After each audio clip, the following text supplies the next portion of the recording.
The apartment building stood tall and imposing, its many windows reflecting the late afternoon sun. It was a place that seemed to hold countless stories within its walls. John, clutching a worn suitcase that had seen better days, entered the lobby. The weight of his journey seemed to lift slightly as he stepped inside. He approached the front desk, a wave of relief washing over him as he realized he had finally arrived. The receptionist looked up, her expression neutral. "Apartment 4B, she said, her voice flat and devoid of any warmth. She handed him the key without a second glance. "And sir," she added, "avoid the door at the end of the hall." Her tone was serious, almost warning.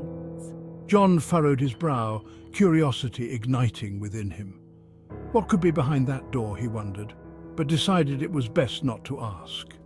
He nodded, collected his key, and headed towards the elevator, the receptionist's words echoing in his mind. The hallway was dimly lit, a single flickering bulb casting eerie shadows on the walls. It felt like a scene from an old movie. He located his apartment and fumbled with the key, his heart pounding with a mix of excitement and nervousness. The door creaked open. It was a small apartment, but it was his. The cozy living room welcomed him, promising a fresh start in this new place. He took a deep breath, feeling a sense of hope. Days turned into nights. John settled into a routine, but the receptionist's warning echoed in his mind. Every time he walked past the unmarked door, he felt a chill. One evening, unable to resist the allure, he stood before the door. It was identical to the others, yet the absence of a number set it apart.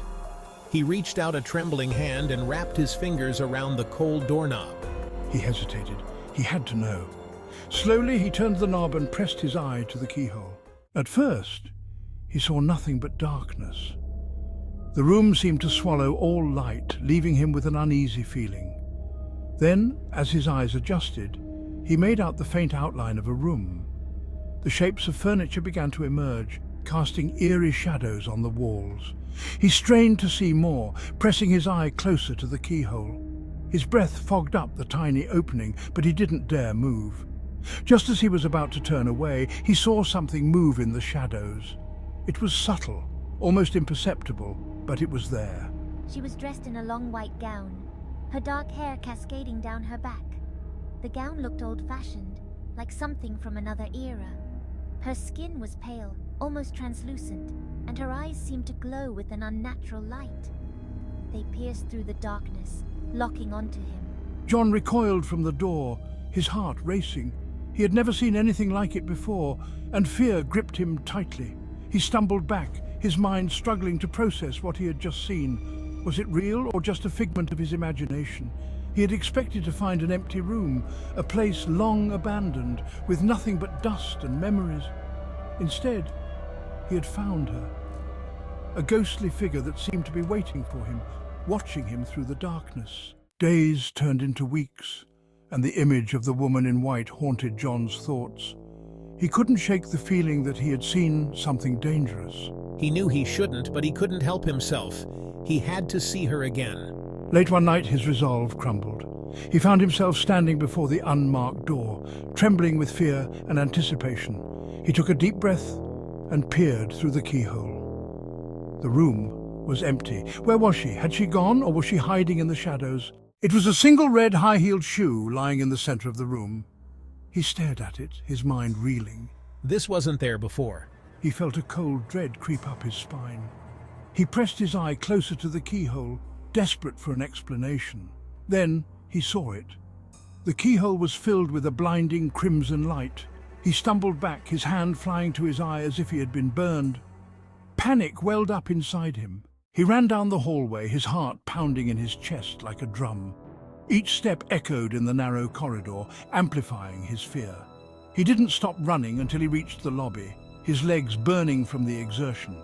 He leaned against the wall, trying to catch his breath. He burst through the door, gasping for breath, his eyes wide with terror. The dim light of the lobby did little to calm his racing heart.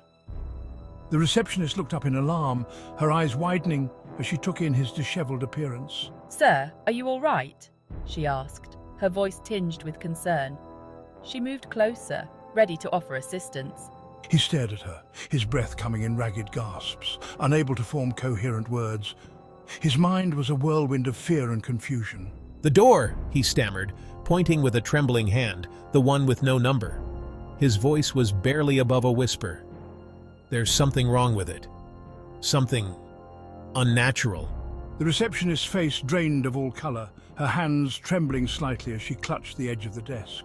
"I told you to stay away from there," she whispered urgently, her eyes darting around as if expecting something to emerge from the shadows. "Tell me what's going on," he demanded, his voice rising in desperation. He needed answers, and he needed them now. "Tell me what's behind that door. What are you hiding?" "They say a couple used to live in that room," she began, her voice barely audible. Her eyes were filled with a mix of fear and sadness. "They say their eyes glowed red, like embers in the dark. It was said they were not of this world. No one knows what happened to them. One day, they simply vanished, leaving behind an air of mystery and dread. But some say they never left. Their spirits are still there, watching, waiting. The door with no number is their gateway, and it remains a portal to the unknown."